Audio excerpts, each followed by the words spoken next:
my life were perfect, I'd imagine that I'd always be happy. I would wake up each morning excited for what lies ahead. I would feel energy and I'd sense the endless opportunity that comes with a new day. My mind would fill with bright ideas of new possibilities, aspirations, and goals. I would start off with good intentions.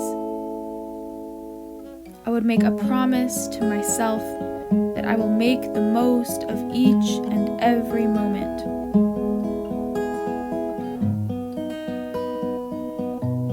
I would take time to nurture my mind, my body, and my soul. I would pray with deep concentration.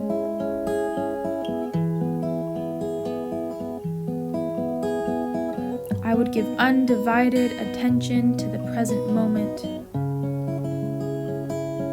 I'd be thoughtful and patient and understanding and compassionate.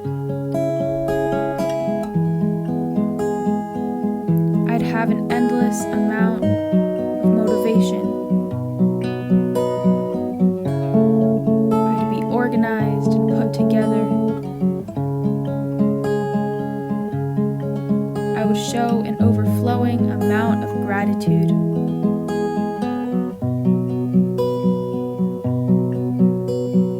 I'd live with vulnerability. I would show affection to those I love and tell them just how important they are to me.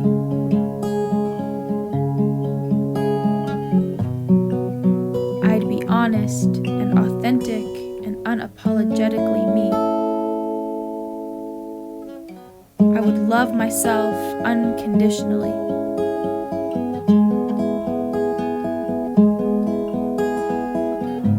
I would know without a doubt that I have purpose, that I am needed, that I am so worth it.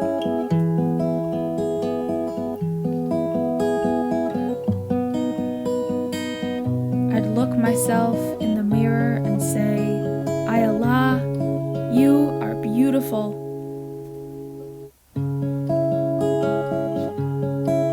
I would have confidence. I would have humility. I would see myself for my strengths. I would feel proud of my accomplishments. I would live without the pressure of social standards and others' expectations. I wouldn't need validation. I wouldn't seek approval.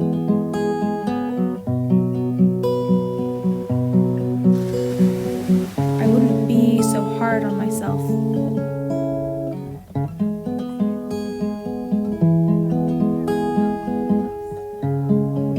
If my life were perfect, I'd imagine that I'd always be happy.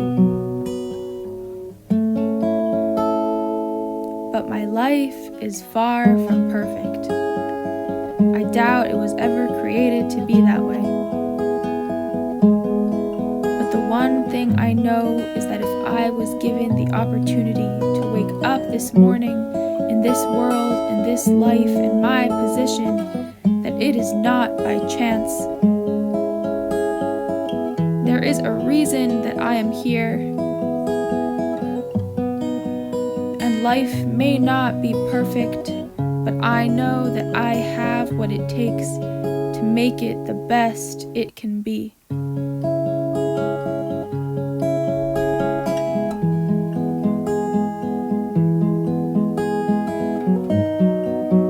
I have felt anxiety and loneliness and worthlessness and hopelessness, depression and stress, sentiment and nostalgia and sadness. I am someone with weakness.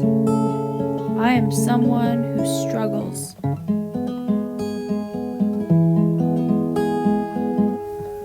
I am also someone with strength, and I am someone who fights. But most importantly, I am someone who wants to live life to its fullest.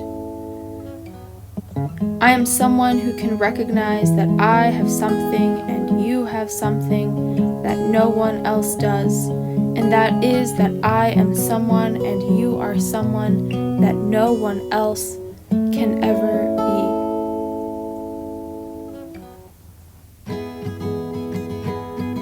I can say with complete clarity and confidence that I would be nowhere without my experiences. Don't let challenge break you, let it build you. Of course, it is much easier said than done. I would never want to minimize or dismiss the heavy challenges that youth in our day are dealing with. To those who are struggling, I hear you and I see you. I've been there. And what I've learned is that there are many, many things that can help make your journey a little less painful. Seeking help is one of the strongest and most effective things a person can do. I have been in and out of therapy for many years, and it's helped me grow into who I am. I have mentors, people who I respect and look up to, who I can reach out to for support and advice. I surround myself with people who make me a better person. People who create a space that feels safe, supportive, and secure. People who encourage me to be my best self. Take good care of your body, drink lots of water, exercise, and eat well. Find therapeutic and calming interests. I love playing music and getting lost in a melody. Spend lots of time in an environment that promotes growth. For me, that's nature. When I am outdoors, I can breathe. I take long walks through parks. I can stare at the sky for hours at a time, watching the sun rise, then clouds drift, then sunset and stars shine. When I am in nature, I feel relaxed, content, and at peace with myself. It provides a break from the intensity of life, a healthy escape from reality. I write in my journal. Sometimes it's a diary entry, an account of the day's ups and downs. Other times I'll sit for a few minutes thinking about all the blessings I'm given, and then write down a list of the things that I am grateful for. I put effort into making meaningful connections. I delete social media. I make real memories with real people in real life. And nothing has been more beneficial to my emotional wellness than the opportunity to give and help others. When you help, you heal. When I give of myself and allow space for others, I feel needed. I feel full of purpose and worth. I feel happy. No one says the fight is easy, but I'll say the fight is worth it. If my life were perfect, I'd imagine that I'd always be happy. But since life isn't perfect, let's stop imagining. Let's start living. You are here for a reason, and there is no one else in the world that can live this day for you.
great concept.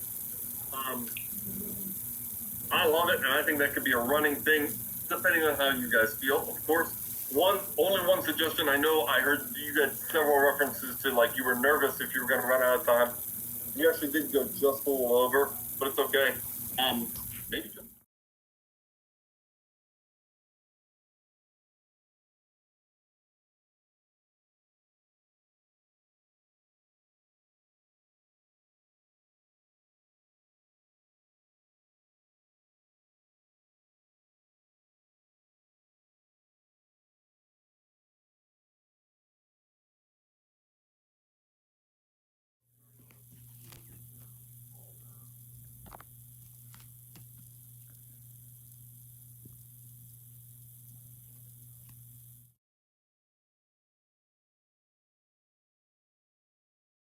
Every person in the world has problems that they need help solving, but some people need more than just a solution to a problem. Some people get a cold, some people get a virus, and some people have a mental illness. Mental illness can be caused by many things. It can be caused by a physical issue, can be triggered by something in a person's environment, or both. Some of the mental illnesses that teenagers commonly deal with are anxiety, depression, ADHD, and eating disorders. Just like many sicknesses can usually be treated with medicine, mental illnesses can be helped with medicine, therapy, healthy distractions, caring people willing to listen, and much more. When homework is too overwhelming to start, it can cause you to have anxiety.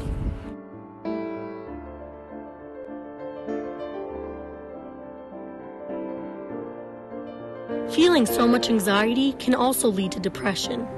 A good way to deal with that anxiety is to take a break and use a healthy distraction like exercise. Some teenagers have ADHD, which can make sitting still and paying attention seem almost impossible. There are psychiatrists that can treat this with controlled medicine, and it can help make the day so much easier.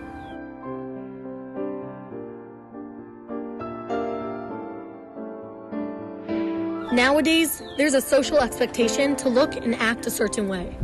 This can majorly affect teenagers negatively and can make them feel self-conscious and unhappy with themselves. One way to deal with this is to write down at least 10 good things about yourself every day so you can feel validated.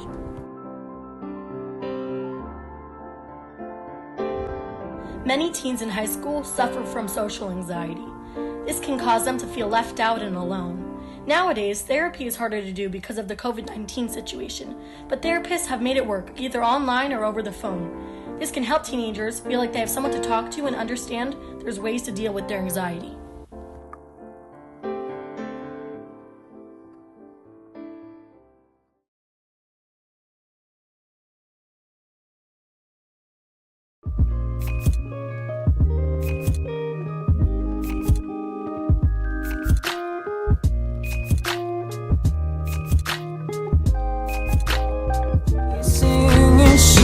She's a lady, and I'm just a line without her. Oh baby, I am a wreck when I'm without you.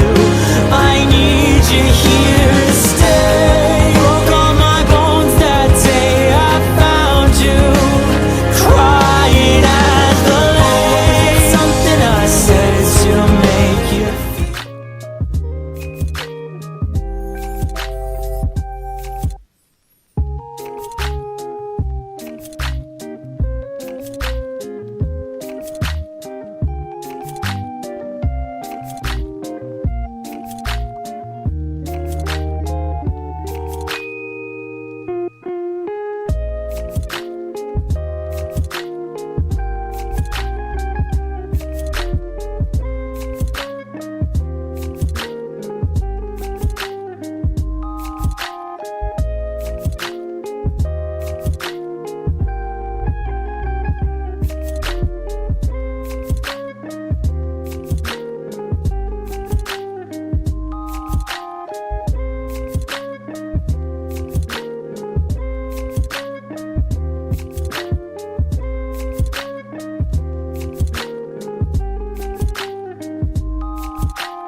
Miss my lover man.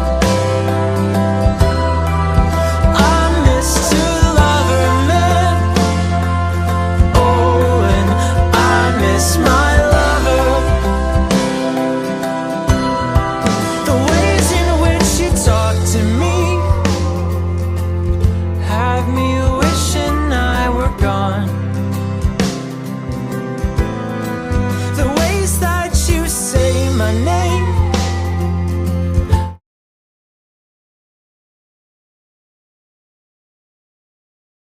2020 has been like a weird year for all of us, especially with COVID and everything that's been going on. So our mental health has a huge effect on it. So I'm going to be comparing and contrasting how life was like before and after COVID. First, I'll be talking about like my routine before COVID happened. First, I would usually wake up for school around like 6:30ish. I would usually try to wake up early enough so I could have breakfast, and I think this was really good for me. I'm really glad I did it. Before class started, my friends and I would walk around the halls and, just prepare before class starts, and I think this was a really good way to start the morning. And usually after school, my friends and I would hang out before we went home, and I don't really see my friends that often now because of COVID. After I came back home, I would start homework, which I didn't have a lot because I would do a lot of it at school. And then after homework, I would eat dinner with my family, and then I would shower and get ready for bed. And I would go to bed at a reasonable time, like 10 to 10:30, which I think was very healthy. And then March 2020 is when it all changed, and that's when quarantine started. Ever since quarantine, I wake up, I'm still tired during first period because I'm still in my bed. And then I eat a little snack before school starts. And then after school ends, I usually eat lunch. I try to eat healthy. And then I go on my phone for a long time. And then I get started on my homework and try to finish, and I get very stressed out. And I don't really sleep that early anymore because I have nowhere to go the next day. Hi, my name is Ayobami Adebayo. I am 17 and I will show you a day in my life. After I get up each morning, I get ready for school. I always have to run to the bus stop each morning because somehow I always get out of the house late. When I get into the bus, I sit down and I plug my music in and imagine myself on a beautiful beach, and that's where I mentally prepare myself for pretty much whatever lies ahead. I always try to be optimistic about school because, well, without optimism, I don't think I can make it through the day. Well, welcome to lunch, my favorite period because I get to spend time with my friends, and the time that I get to spend with them makes my day and life better, even though some of those days are dramatic. After lunch, I have 2 more classes, and then, you guessed it, home sweet home. That's what you thought, right? But no, I have to go up to my room. Well, welcome to the room where all the magic and the struggle happens.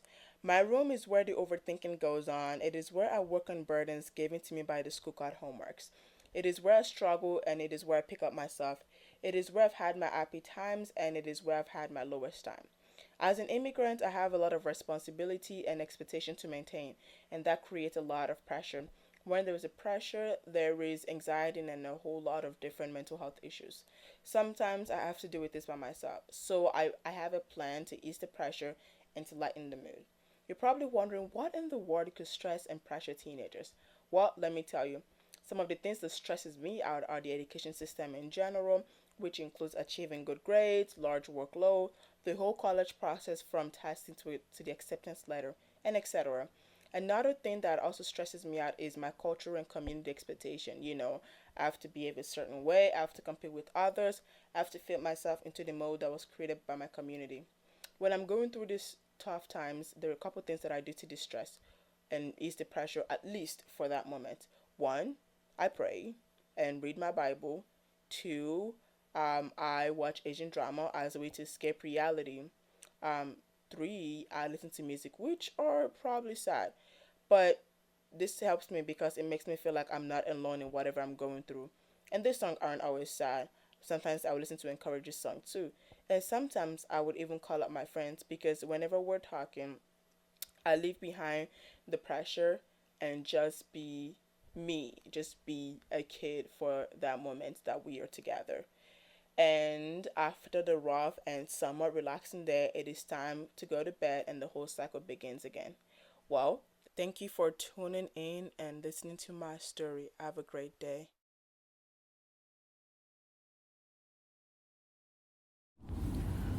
So, what are things that stress me out?